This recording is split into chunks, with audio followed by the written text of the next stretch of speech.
Stratton, where Norwich Victoria are the visitors in this knockout trophy match. Yes, a very disappointing crowd and a disappointing game.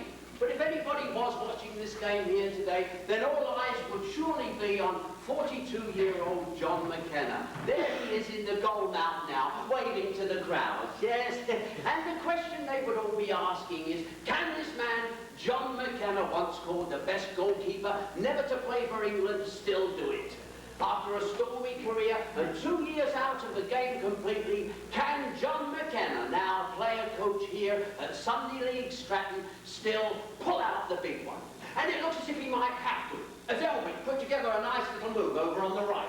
Yes, the left back takes a throw-in. Oh, superb! One of the nicest throw-ins I've ever seen. Is it throw-ins or throws-in? Who knows? Who cares? But it was super. Oh, and it drops to the number 10, who pushes it lightly to the number 11, who seems to be off his marker. All right, let's come on, pass it back. Nice tackle, let's pass it back. All right, then don't. See what I mean? They'd do it out there if they could. See, I'm the last line of defence. When I'm called into the game, it means they failed. And they don't like that. Do you, lads? Oh, nice foul, Dave. Saw that. Of course, they don't mind having me here just in case. I mean, they don't mind having me around. They don't mind when it's my head that's going in, when the boots are kicking. But they just like to have me around, you see. We're different. We keep our distance, you see. The object of their game is to score goals. The object of mine is to stop them. I'm here to spoil their game. I can't win a game, so how can I be one of them? When to them I'm just an object of delusion or something. See, I just can't be part of that team.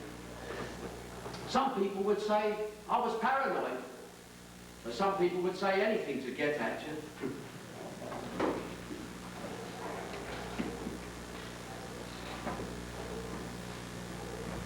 Oh, McKenna's on his line. It's a difficult cross. The area's crowded. He'll have to punch it clear. Oh, beautiful. It drops to Keaton, who thunders in a shot. And beautifully saved by McKenna. He throws it out to Dalgis. Dalgis has got it. He kicks it over to Koppel. Koppel takes a shot. And it's saved by McKenna. McKenna does it again. Now, re-up, Cattico. Re-up. No! Well, Dennis, this really is a ragged game here today at Stratton, isn't it? Oh, well, Brian, I'm sorry I was not watching. I was busy watching young McKenna in the goal mode there, throwing himself about. First to one side, then the other side, then to the front, and then to the back. Yes, Dennis, well, that's him all over, isn't it? No doubt some of you will have been informed that all goalkeepers have a streak of madness about them. Well, that would explain a lot, wouldn't it, if it was true? Which it isn't.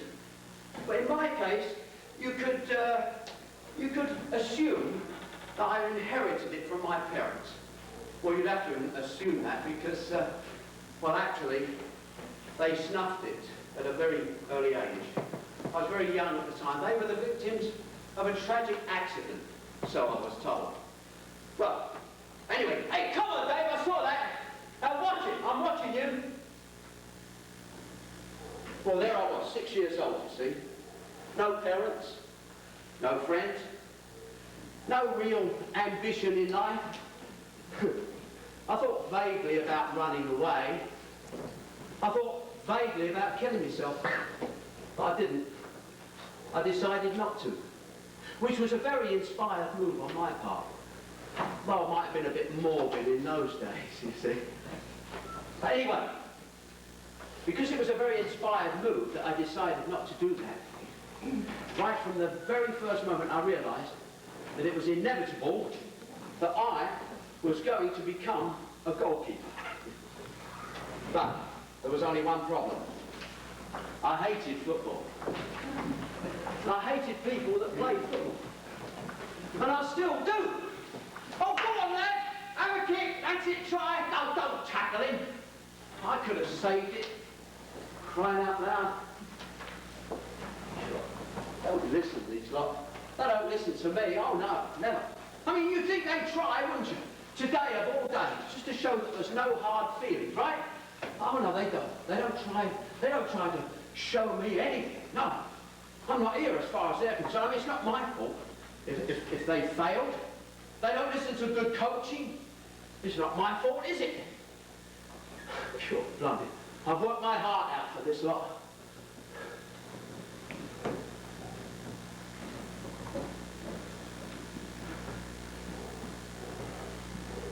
Right, for those of you who wish to become world-class goalkeepers of any style whatsoever, I've got a bit of information for you, a little bit of advice. How to become a perfect goalkeeper in 2 easy steps. 1, be perfect.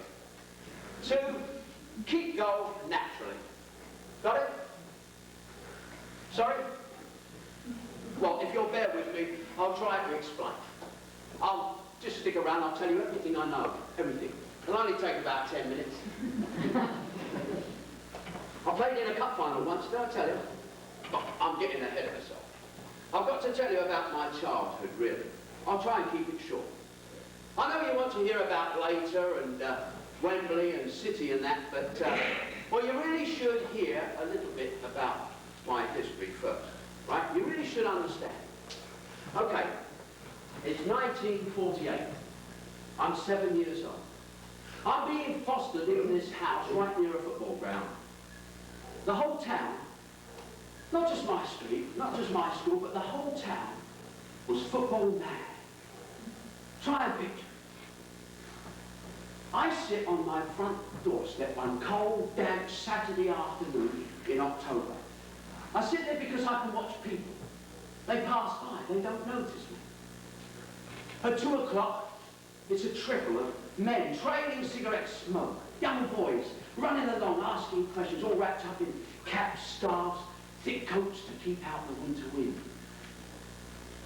By 1:30, a stream becoming a river of coughing, chattering, clattering people. Something's hanging in the air, electrifying like coal dust. 5 to 3, a grey flood disappearing, a noise swelling, the streets empty. Sound comes to me over high walls, across rooftops, down alleyways, to me on my doorstep. The streets bare. At low tide, the streets are littered with newspapers, cigarette packets, pie crusts. The crowd locked away. A great church organ of people. Lost in themselves, lost in each other. A whole town watching football.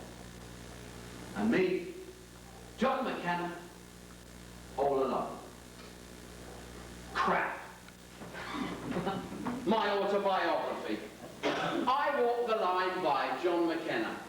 Ghost written for me by some fart from Fleet Street. Tried to make me out to look like some little... I don't know, he missed the point completely that I was happy. And I was happy, and I would have stayed that way too if it wasn't for people. I mean, it's just people that do that to you, isn't it? I mean, people are just can't leave each other alone. They're incapable of leaving one another alone. It's a disease, all this.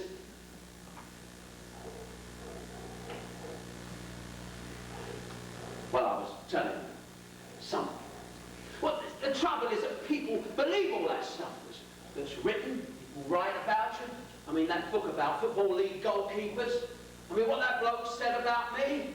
I mean, it was, you go through a bad patch and you've got half of Fleet Street wondering whether or not you wet the bed when you were a kid. It's an insult to write about a professional that he's incapable of understanding the basic principles of his sport.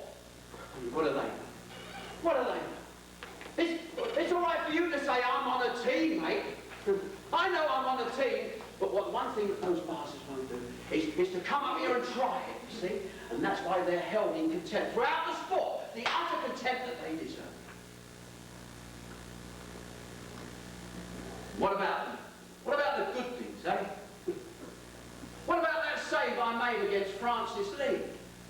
What about what Don Reeby said about me on Match of the Day?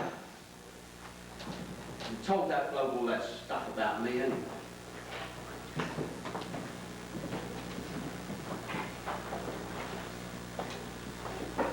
20 minutes gone back here at Stratton, and still nothing happening. Absolutely nothing happening whatsoever, except there in the home goal where the evergreen John McKenna is putting on quite a display all of his own. What do you think, Dennis? Well, Brian, yes, he really was one of the great characters of the game, wasn't he? But when you look at him, you just really can't help but think what a great pity it all was, can you? Yes, as you say, a great pity. But the ball is back in play. Yes, he really was one of the great characters of the game. But what's going to happen to the ball? I think, yes, Roberts has got it over on the right there. What's he going to do? Is he going to try and reach Thomas Fair on the left? Or is he going to try and get Hill in the middle? Neither. He tries instead to dribble it to the touchline and falls over the corner flag. He's not going to score. Look at him, look. I mean, every time they get the opportunity to try and score a goal, they start feeling sick. It's anxiety. How many times have I told you, relax, relax, relax? One of the secrets of this game is to teach yourself to relax. Bloody well force yourself. Don't get involved. Whatever you do, don't get involved. Be detached. When I think how I used to feel when I let a dog with Cindy, ridiculous. That feeling of letting them all down, costing them money, maybe my job. God, it's absolutely ridiculous. Sometimes they used to make me feel it's like being kicked in the stomach. That's how they make you feel. I used to come home from City after letting in a goal and literally throw up, worrying about how I let that one in, the one that beat us. Why didn't I see it coming in on the blind side? Why didn't I go for the cover? Why didn't I go for the cross? Where was my cover? Yeah, where was my cover?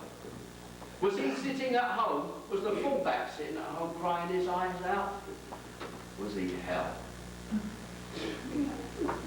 Oh, blimey, where's my cover? Come on, get it, Dave.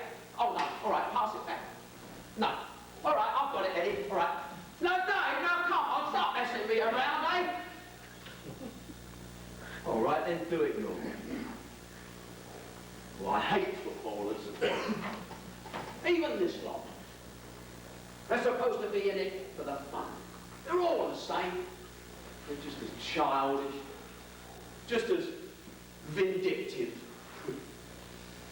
Take a tip from me. If you want to be a goalkeeper at any time in the future, don't trust nobody. You know what this lot would like to do if they could?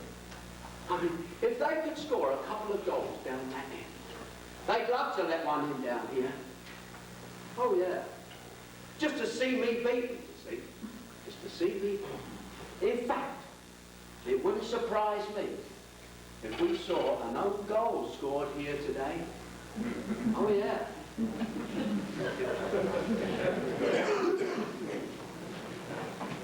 First time I played in goal, I played against Nat Lofthouse, Billy Wright, and Stanley Matthews.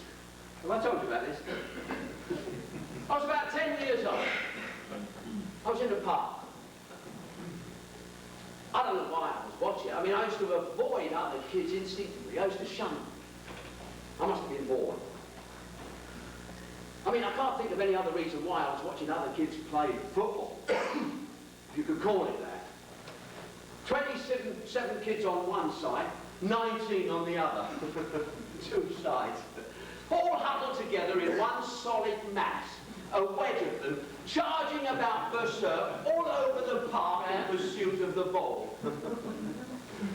Well, I watched this rubbish for about 10 minutes. And I looked up. They were all gone. Must have been time to eat or something. But anyway, the three of the biggest lads of them was coming towards me. I remember it very well. The sun was going down behind a row of beech trees when they reached me. The tallest one in the middle looked at me menacingly. He had the ball under his arm like a headless ghost. I'm Nat Lofthouse, that's Stanley Matthews, and that's Billy Wright. I'm John McKenna. No, you're not. You're Bert Troutman. No, I'm John McKenna. Don't you know who Bert Troutman is? Is he the Prime Minister? Shut up, you great pillock, said Stanley Matthews. Don't you know Bert Troutman, you dead swab? Blimey now. I've been called a great pillock before, but never a dead swab. It stung, you know, I mean, even though I didn't know what it meant. I don't think Stanley did either. But it was the way he said it that hurt. Billy Wright looked at me menacingly. Have you ever heard of Manchester City's goalkeeper, you twerp? I don't know much about football.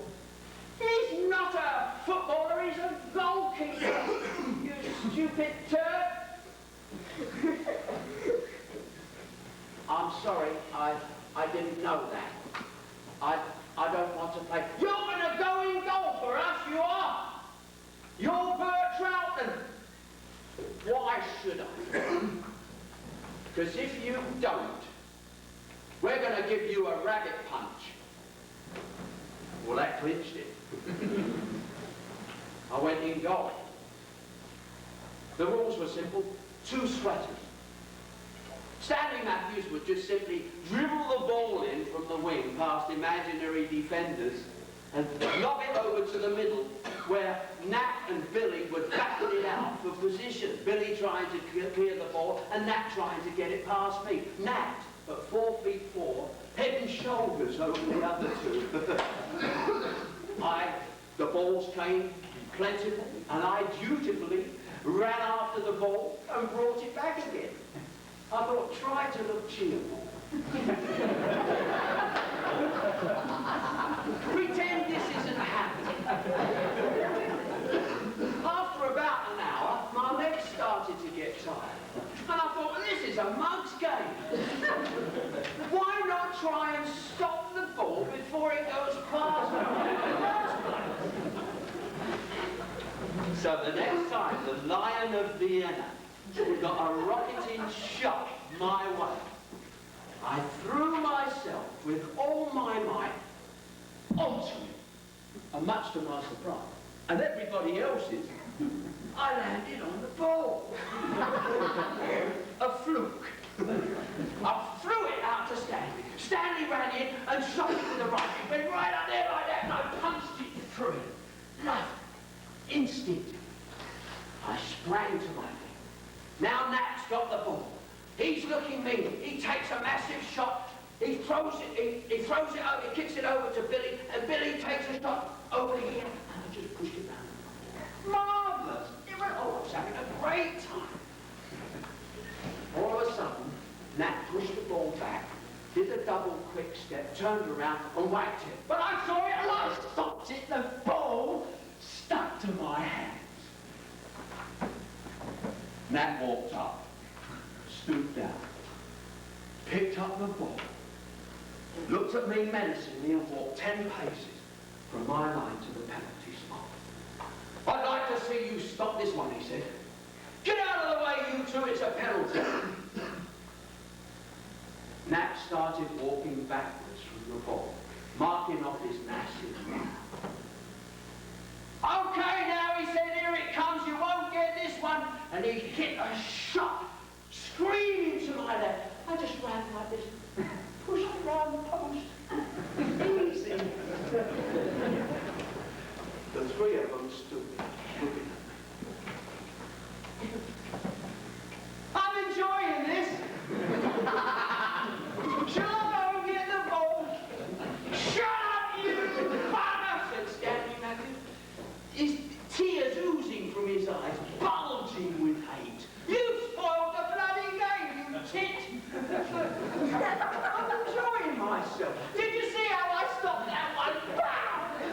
showed him again. I was happy. The three of them kicked the shit out.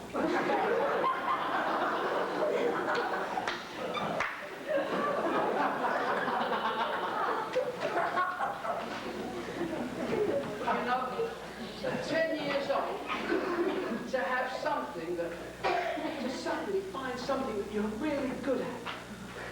I just love it. I love the feel of the ball. I love the movement towards it. I love the way it wanted to come to me. I love the idea of saving it.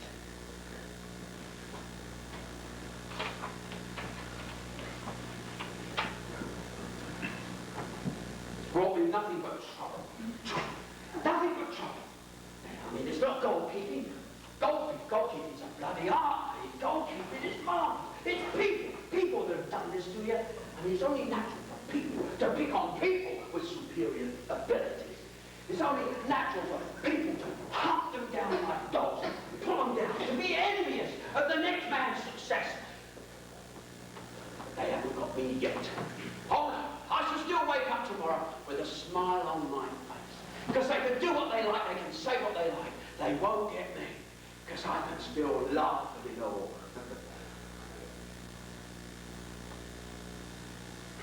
I have tried. I've really tried. I mean, sometimes everything's so clear. But sometimes, well, it's terrible, isn't it? You come out here to watch a game of football and perhaps you'd like to know something about goalkeeping technique. To be a good goalkeeper, you have to be confident in three particular things. Courage, concentration, and a sound technique, right? Oh, and one other thing. Courage and concentration speak for themselves. I mean, you've got to be brave, right? I mean, you've got to be brave, but not reckless, okay? I mean, you're going to get hurt, so you might as well face that, okay? Be alert. Learn to talk your way through a game. But be careful who's listening, right? In order to have a sound technique, though, you have to work hard on polishing four things. Agility, reflexes, speed, and stamina. Agility. And when you talk about agility, you talk about great saves. And when people talk about great saves, the one that most often comes to mind is the one that Gordon Banks made against Pele in Mexico. Let me refresh your memory. Just a minute. Oh, blimey, come on, no, get him, someone, will you? Get on him, tackle him, all right. Well, what are you two looking at? Go on, get back on with your game, will you? Let me refresh you. Jairzinho, the Brazilian number 7, kicked the ball to the England's dead ball line, far on England's left flank, right? Now, Gordon Banks was in goal. I'm Gordon Banks. Now, Jairzinho, with that push to the middle, he turned the defence completely with his speed. You see, now Pele is coming into the box. Got it? Okay. Now, Banks is committed to moving along his line, to his left, you see, his weight's forward. The ball comes in. Pele rises, hits a header high, low and fast to the bottom left-hand corner. A goal all the way. But Banks dives backwards, scoops the ball over the bar with the inside of his right wrist.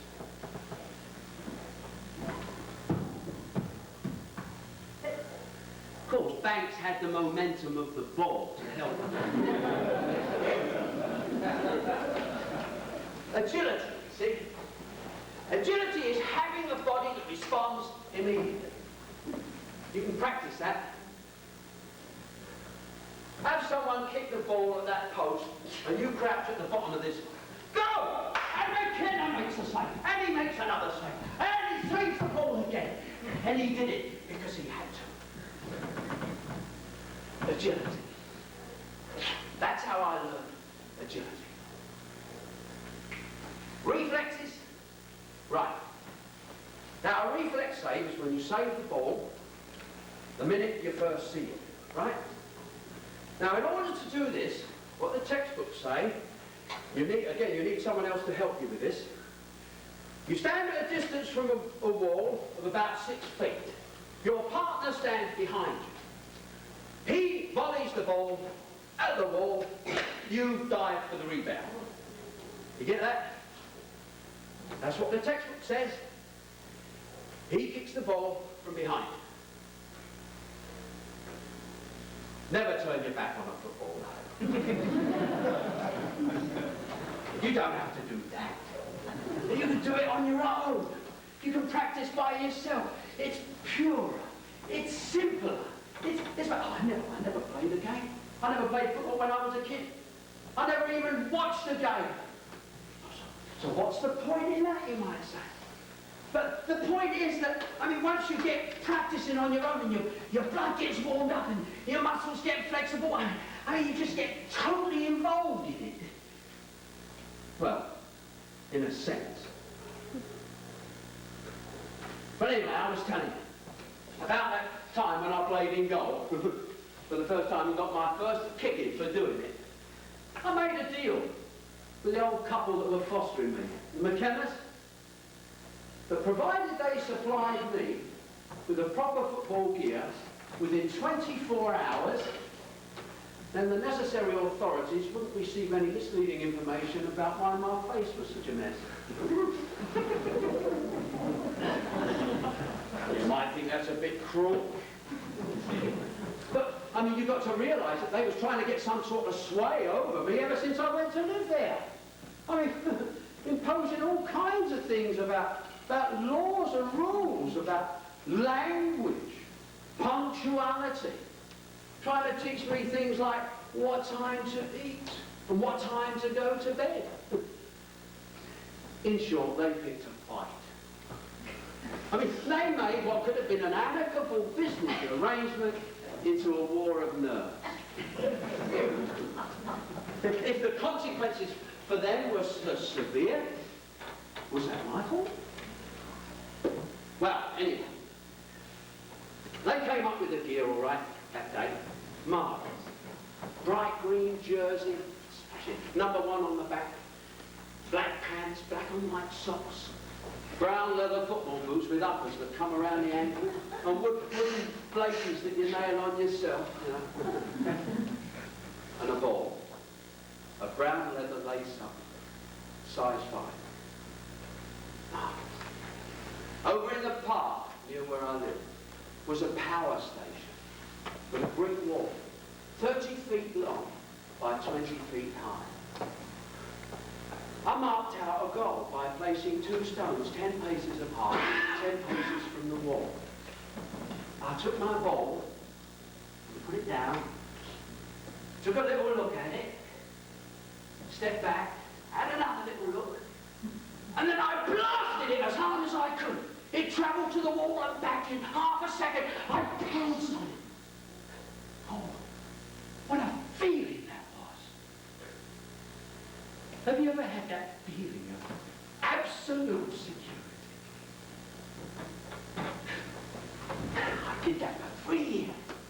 Kicking, saving, jumping, side kicking, over and over and over, all day if necessary, until the sun went down. And then I'd pick up my ball, and I'd walk home, as happy as I could be.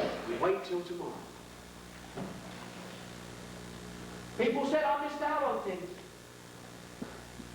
But the same people that called me the goalkeeper that never grew up accused me of not having a childhood. But I missed out on nothing. Nothing. Nobody had a happier childhood than I. That's how I got my agility and my reflexes. Of course, there were other things I had to learn before I could be poleaxed into joining the school team. Oh, like the finer techniques of goalkeeping, for instance. Hand handling the ball. Cradle that ball. Bring your body forward. Little fingers almost touching. Bring that ball up to your chest. With your shoulders behind the ball as a second line of defence. Love that ball. Positioning. Positioning. Narrowing the angle. Dominating the area. Corner kicks. Corner kicks. Side kicks. Side kicks. Drop kicks. Penalty kicks. Overarm throwing. Underarm throwing. All that was irrelevant. You could train a bloody seal to do all that. I taught myself.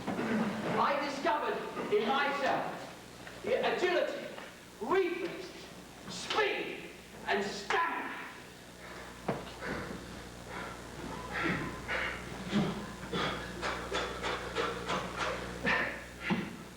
Stamina. Of course, there were other things you had to learn that weren't in the textbooks. You had to have strength, muscle, up here where it's needed, above all else, right up there. And another thing, you had to have physical endurance. I mean, these long periods of inactivity. Nothing to do but watch these silly buggers out there. I mean, who do they think they are? With our Ricardo Villa mustaches, spindly legs, knock knees and fat asses. Look at them. Come on, Stratton! Come on, Stratton! Get a move on!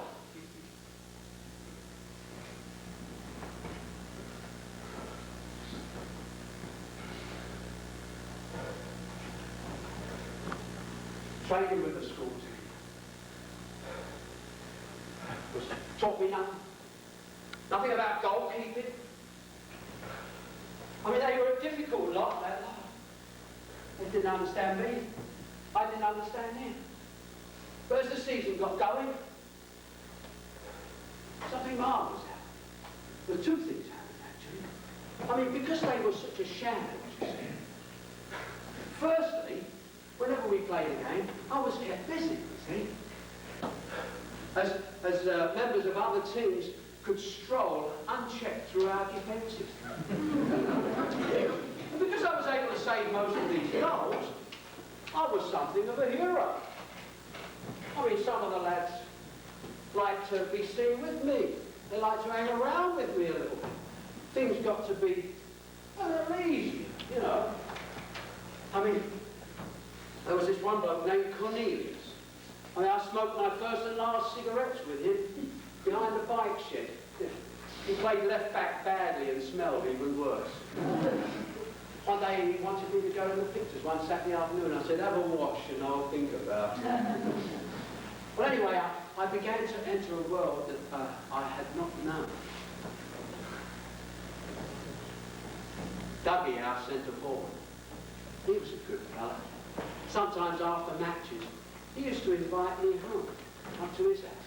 Up in his room, we used to play Cliff Richard's records and comb our hair. Well, that was all right for a while. After a while, you get bored with things like that, don't you? I mean, and I couldn't see any reason why I still couldn't go on, be very popular with them and still practice on my own. The lads didn't like that. Took a great deal of offence in that. I mean, it was like, well, are you better than us? You know, I mean, why don't you mix with us? Why do you hold it against us? And they made me pay for it too, I'll tell you. After Christmas that season, I'd gone 10 games without letting in one goal. Yeah, I was beginning to get known outside of the school. League scouts from other schools were coming around, from other clubs. It was pretty obvious who they were coming to see too. They were coming to see me. I mean, I was making some spectacular saves. I mean, all of that training on my own was beginning to play dividends, right? But what people mostly wanted to know was how long I could go without letting in a goal. Well, anyway, one Saturday afternoon, we had this game with a team that was at the bottom of the league.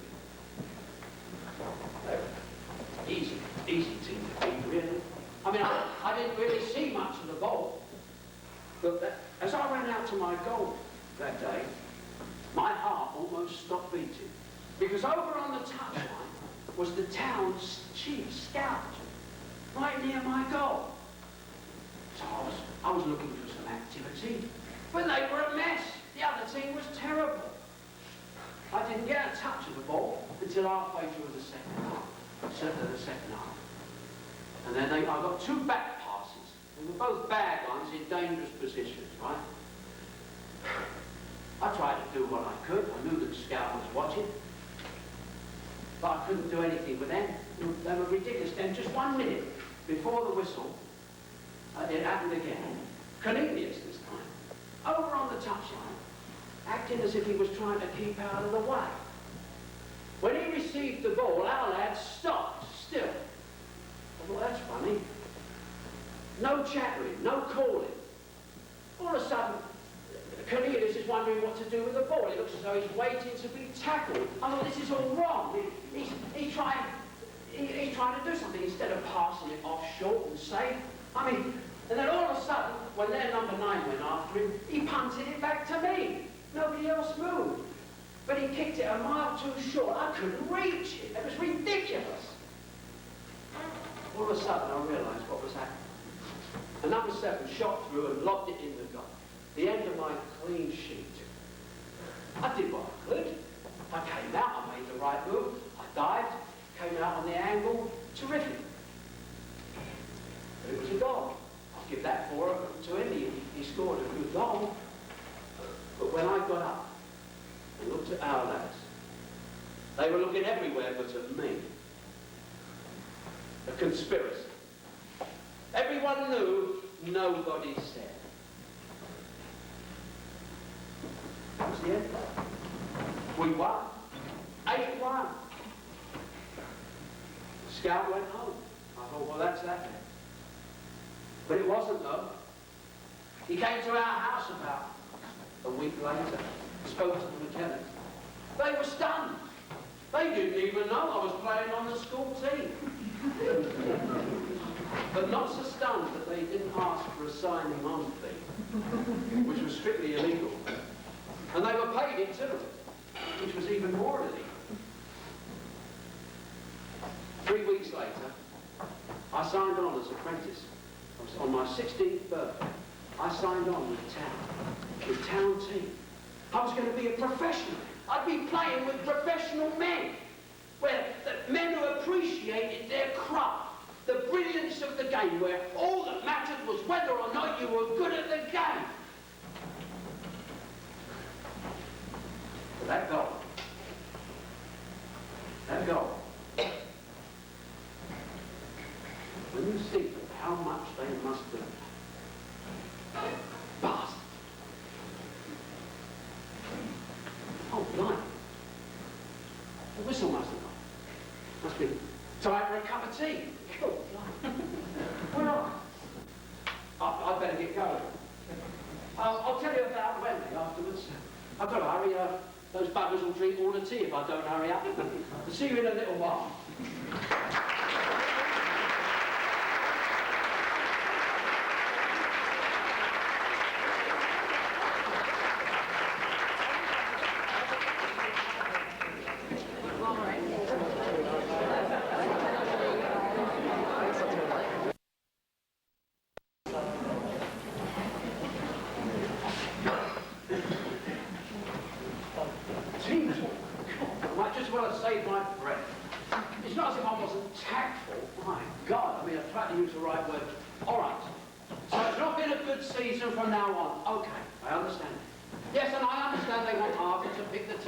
And to take over the training from now on, fine. But for today, for the rest of this game, I'm still the boss, all right? Fine. Arthur, stay wide, son, will you? You're drifting to the middle. Create space for Brian and Eric, will you, Arthur? Arthur. Alan, how many times must I tell you, don't talk back to the referee, all right? I'm not telling you again. Alan. You ever noticed how childish footballers are? Bank clerks, school teachers. All right, you back four, come on now, we need a push. All right, we need goals. I'll take care of any back passes, okay? I mean, I'm the one that's done it. I'm the one that's been there with 50,000 watching. Allen Road, Highbury Park, 50,000 watching me, and one of those bastards has eaten my orange.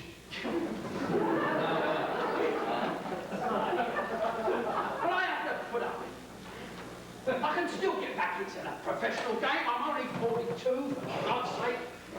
I could just get it together. It's just a matter of concentrating.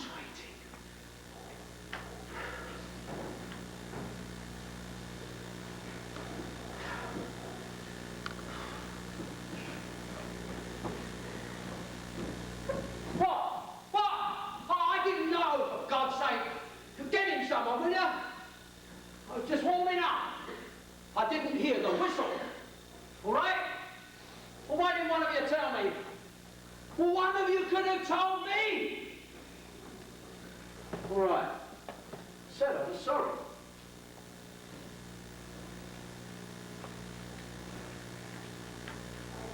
Townsley was going nowhere when I signed on. Second division strugglers they were. Then Benny Craig arrived. Oh, he was a marvellous coach. I thought the world of Benny. He caught me training on my own once. I was still only 16, round about that time. I nearly died. He said, John, can I have a word with you? Yes, Mr. Craig. Johnson, are you serious about your football? Yes, Mr. Craig. Right then. Well, listen to me, John. You're playing for a living now, John. And you're playing for me. And when you play for me, John, you play for keeps. You're 16 now. The party's over. What a man! I idolized him. Benny was everything to me. He made me what I am. He took my raw talent and molded it into what he wanted. I mean, he understood me. He said I'd play for England one day. He understood how I felt about the others and how I used to like train most of the time on my own. I know what you're thinking, but I'd grown up a lot by now. I mean, I was much better adjusted. I realised I had responsibility. I mean, I was a team man, and I belonged to the team. I was a professional, and I tried. By the time I was 17, I was first team goalkeeper. By the time he was 20, we were in the first division. Benny did that. In my exhibition year, I only let in 19 goals, despite the fact that both of our fullbacks played like a couple of fairies all season. But you see, there's two games that you play in football. The game you play all week and the game you play on Saturday. I played the game on Saturday, and they couldn't fault me on that. But the game you play all week, I mean, it's like hanging around in betting shops all afternoon, reading dirty books on the coach, getting beetle haircuts, going to discos together, opening boutiques together, meeting their bloody wives, giving interviews to the local rag, always the same old crap. Our right winger was always doing that. Oh, Bobby, tell us, who's the best centre forward in the league? Ours, Ken. No sweat. Bobby, what do they call your nickname, lad? What's your nickname in the club? Bobby Dazzler, Ken, what else? Bobby, tell us, who's the best half-back in the league? Ours, Ken. Of course. Bobby, where do you go for your holidays? Costa Brava, Ken, in Spain. Bobby, what's your favourite dish, Bobby? Fish and chips, Ken, with loads of vinegar. Bobby, who's the best goalkeeper in the league? Gordon Banks.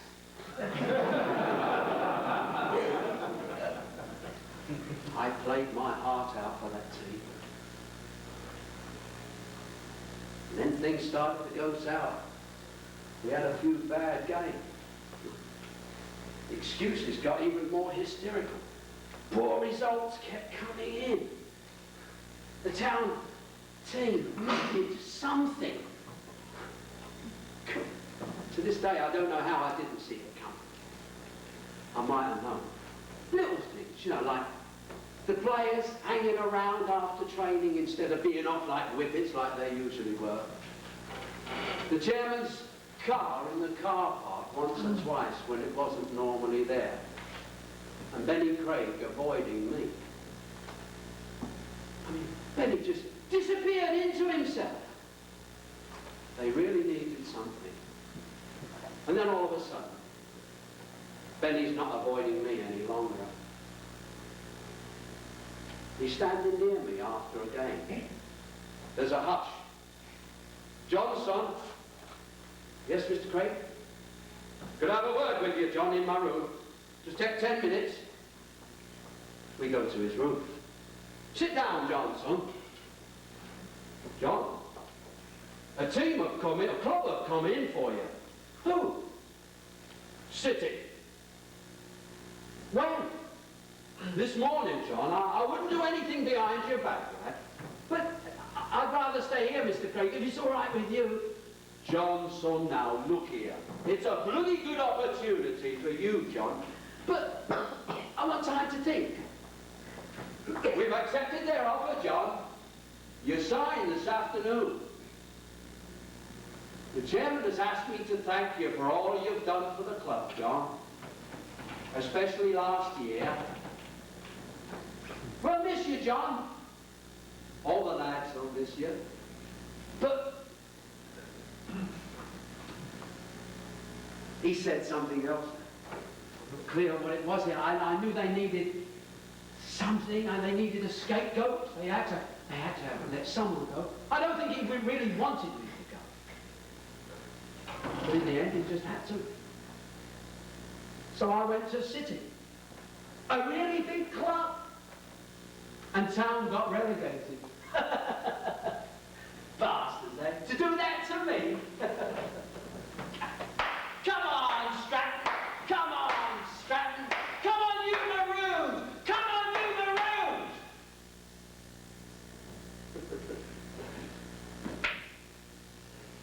They love me at City. Oh, what? They love me. Couldn't do a thing wrong. The fans even had a song for me. My first home game was against Sheffield United.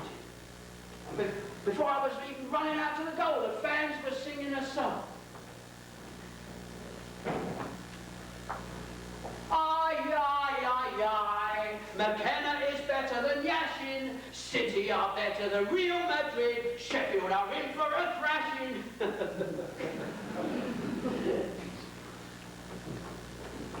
They taught me everything I knew, City. They taught me everything. I mean, when I was with town, it was like being with a corner shop. But City, it was really up there. I mean, we had 20 highly paid professional players competing for positions at all times. It was a cutthroat business.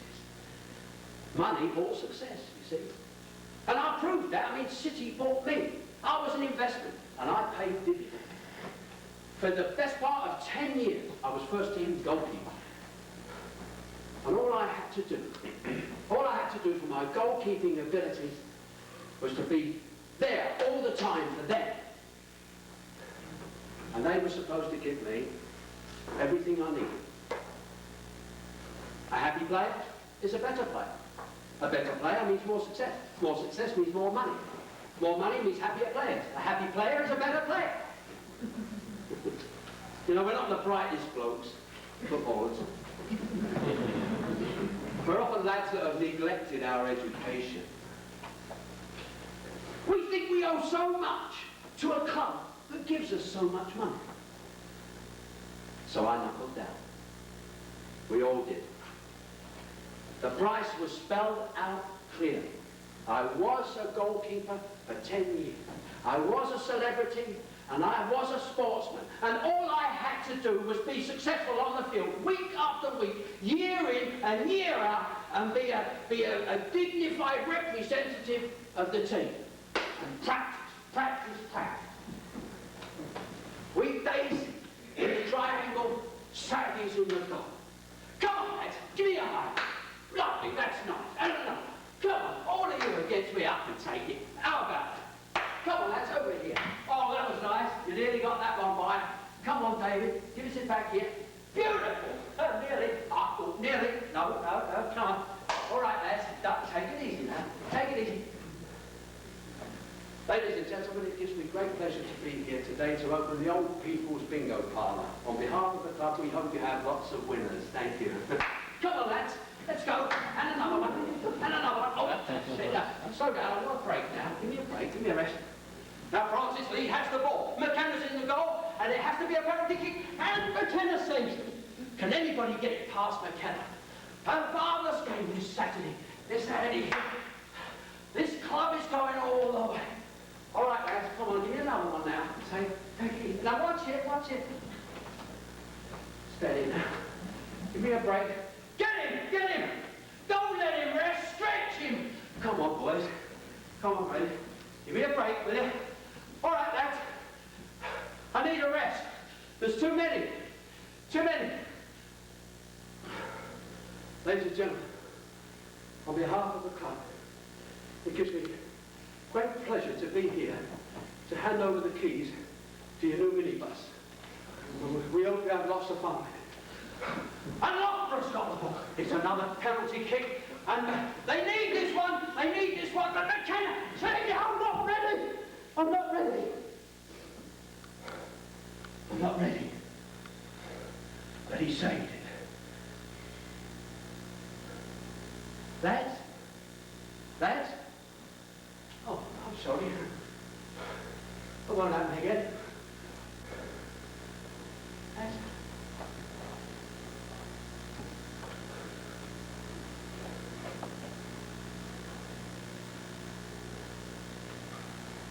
I don't know whose idea it was, but it wasn't mine. But he was a nice bloke. He talked to us. He listened to me. I talked. Things that I was talking to with the lads in the club. But this time, somebody listened. His voice relaxed me. I felt comfortable around him.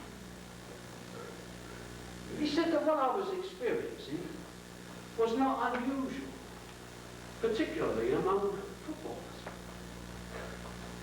Fear of failure, he said, was an inevitable part of all professional sports. Now that success had a never-ending social significance and was a financial necessity to all clubs. Now that the fans demanded more and more to produce that success from their sportsmen. We're very conscious of this at the club, he said. But what the player has to do is try to mitigate against the psychological effects of this fear. And then he offered me some value.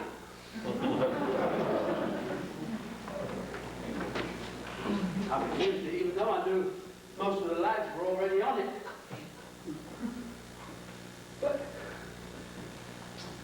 But don't you see, Doctor? It's people. Goals. People. Goals. I mean, I'm worried all the time. When I win, I'm all right for a couple of days and then I'm worried again. When I lose, I'm worried all the time. We're all worried. Everybody who plays football, they hate it.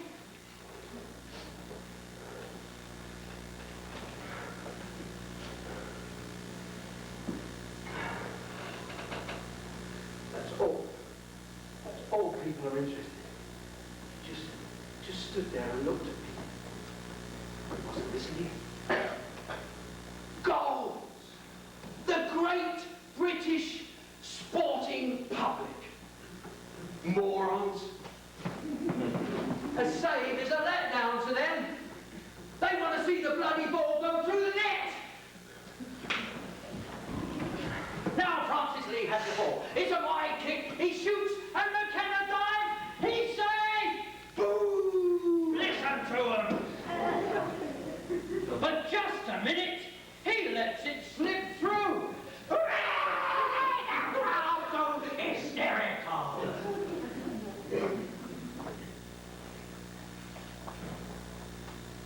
doctor gave me a funny look again. He asked me again if I wanted some tranquilizers. But don't you see, Doctor? He just didn't want to hear what I was saying. Because he was a part of it. That's why. I mean, you all are. I am right, aren't I? I mean, you'd rather see a good goal than a good save any day, wouldn't you? Wouldn't you? Just once I'd like to hear you sing for me. All we are saying is give us a save. Come on. All we are saying is give us a save. See?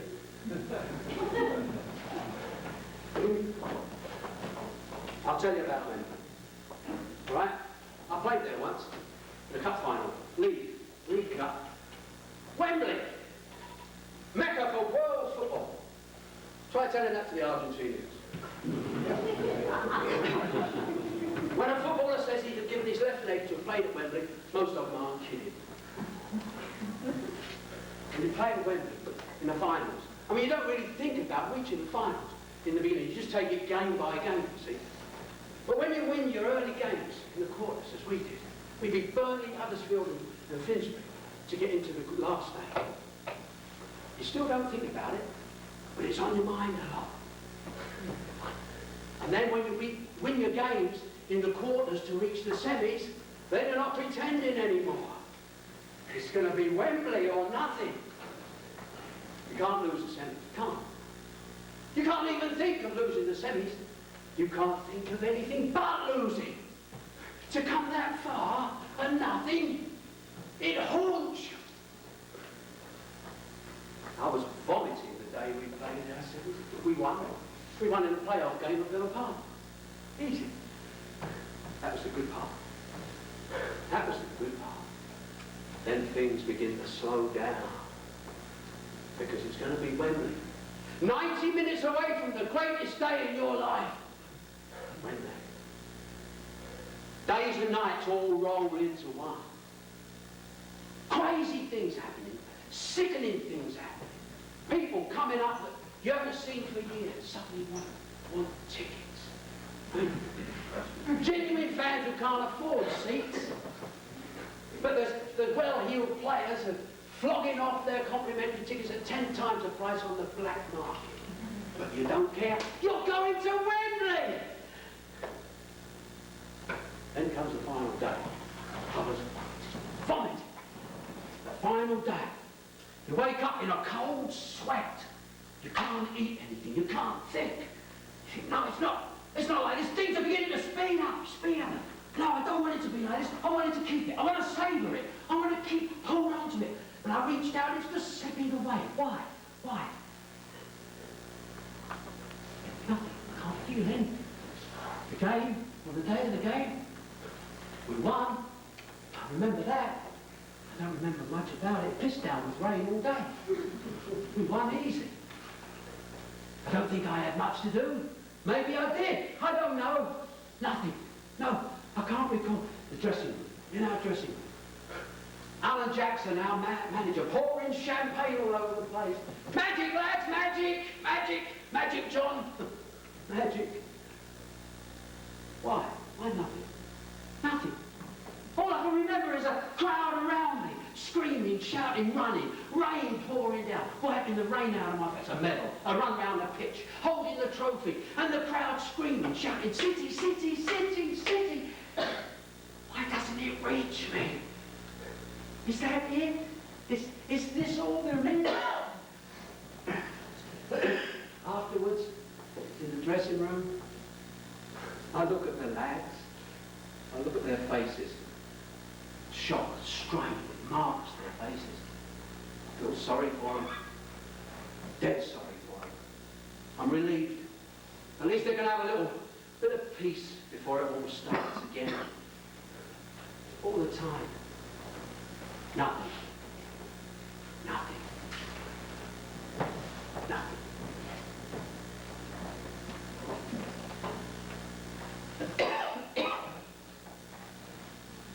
Oh, come on, Stratton. It's going to be a replay, this is. 0-0, it's bound to be a replay. Come on! Get a move on! Move it about a bit out there, will you? Create some excitement. No, don't run it to the bloody touchline. Get it down there, down that end, where those white sticks are. Come on. Where that little green man is. Lucky bugger. At least he's had a couple of touches. Hello, goalkeeper. Boring game, isn't it? Boring. I haven't had a tickle, have you? Tickle. Tickle, that's right. Bloody half-wit. Come on, Dave, pass me the ball, will you? Right, so I hope both of your legs drop off.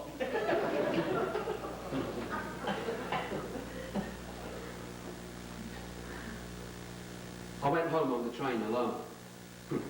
It wasn't that I was snubbing the lads or anything like that. I just wanted to be by myself. I couldn't take it anymore.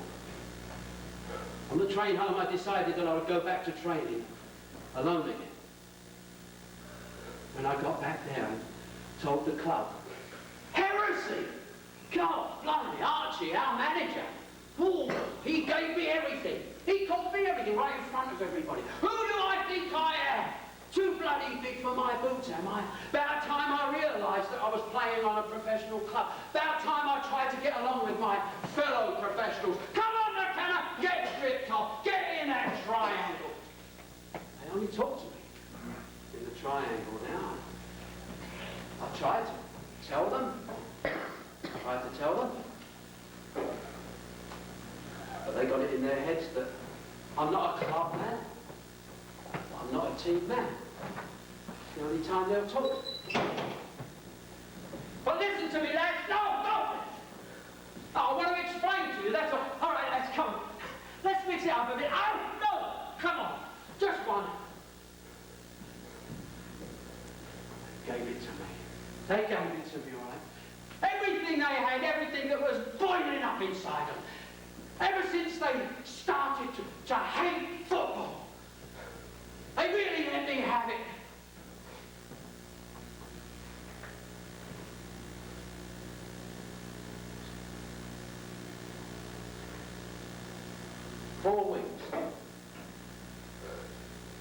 Four weeks after we won at Wembley, City signed a new goalkeeper from Scotland. 19 years old. £100,000. McKenna McKick Oot. I didn't care. They'd all gone mad. I was the only sane man left in football.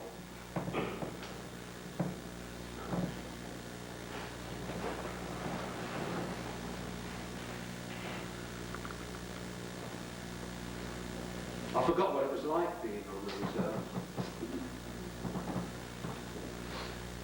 They call that, the lads call that, playing in the steps. Dead men, you see. Nobody wants you. You're forgotten. When you play in the reserves, you play in the midweek leagues on Wednesday. For some lads, when they don't get a game on Saturday, they lose all meaning of life. They wander around aimless, hoping against hope that the first team will lose. I didn't let it bother me. It was all right. I just let it all go past me. For about a month, I was just dead inside. And then one day, we had a game against Charlton, out the valley. Charlton, reserves. Biggest stadium in London. Seats 80,000. Completely empty.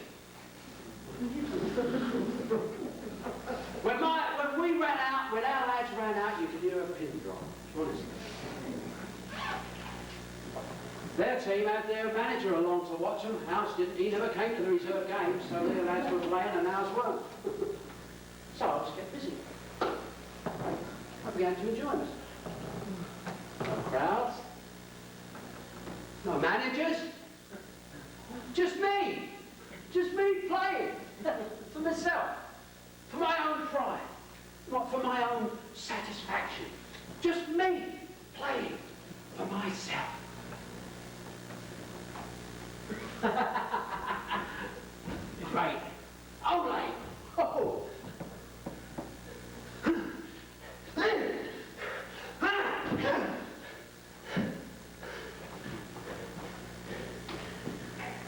Good game, John? Huh? Hello, Mr. Jackson. Yes, Mr. Jackson. You winning, John? Oh, 0-0, Mr. Jackson. Oh, clean sheet, eh, John? Yes. John. Yes, Mr. Jackson. Your contract comes up. End of season. Does it? Yes, John. So what about it? Well, it's the general opinion, John, of we on the board at the club, that a change would be a good idea for you. Change? Well, that's just it, John. We can't get anyone to come in for you. I laugh. I remember laughing. They'd done such a good job on me. They were stuck with me. They couldn't get rid of me. Well, I'll just stay here. I'm happy on the reserves, Mr. Jackson. Well, John, that's just it. I'm sorry, but what? Well, now listen, John. The general opinion is this: that we can't use you. What's going to happen to you? Now listen to me, John. And this great man of football looked at me straight in the eye for the first time. It's just that the other lads have been talking, John, and they think that you're not a team man. You're not a club man. What other lads? The lads in the club, John. What are you going to do with me? Well, now listen to me, John. Now, I've been in the game of Dickens of a long time. Perhaps it's time you should be thinking about packing it all in. I mean, you're in your 30s now. Pack it in. Pack it in like it was a hobby or a bad habit or something. It's the only thing I'm any good at.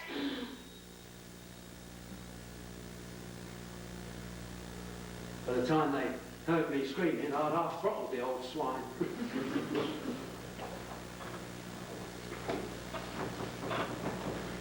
When I came to live here, some of the locals recognised me.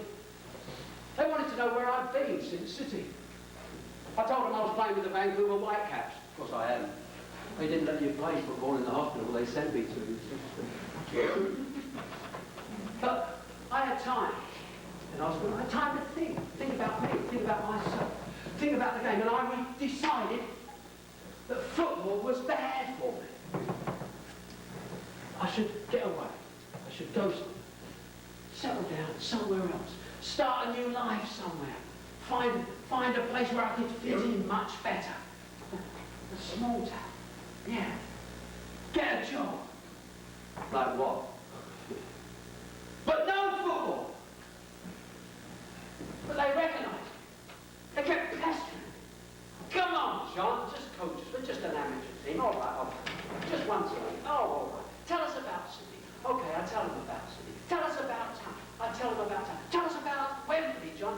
I tell them everything they want to know. In the local pub. I'm a popular man. Hello, John, drink up, John. Yeah, what about that job? Yes, later. Meanwhile, would I play in goal? No! But John, we're just an amateur team. We consider it an honour. No! You professionals, you get a lot out of the sport. This is an opportunity for you to put something back in, you see?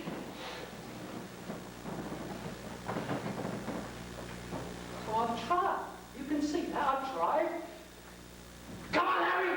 Pass me the ball back, will you? I've tried. It's always the same. Come on, Fred! Pass it back to Dave. Dave, give me the ball. Dave! Then it all started, just like it always did. Everything was like it always was. But then it started. Just like at school, just like at town, just like at a city. Picking, cutting me, the goalkeeper, whispering, sniping, chipping. Why me? Come on, Dave. Come on, pass me the ball, will you? This lot are going to trounce you in the replay. You're going to need me then. Yes, you'll be begging me to come and play in goal. Come on, give me the ball, will you? Right, I'm on the ball now. That's it. Come on, Mia, give me the ball. Give me the ball, for Christ's sake.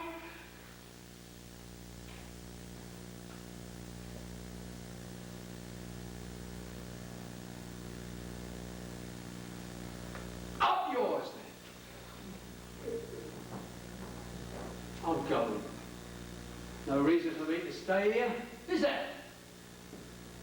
I'm leaving. Okay, you lot? I'm going. Okay?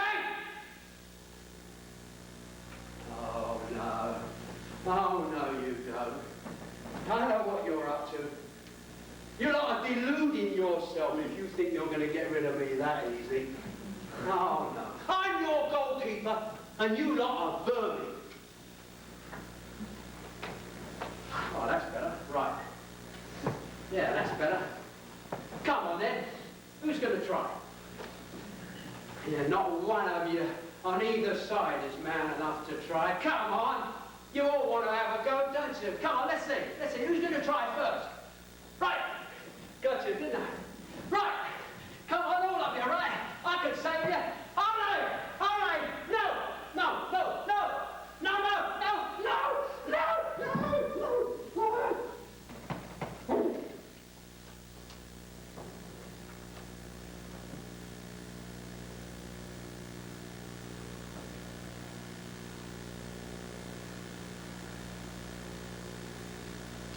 I missed the whistle. Fine. They've all gone. I wonder who won the game. We might have done. Yeah, we must have done. Well, better go then. There's bound to be a deputation waiting for me. Yeah.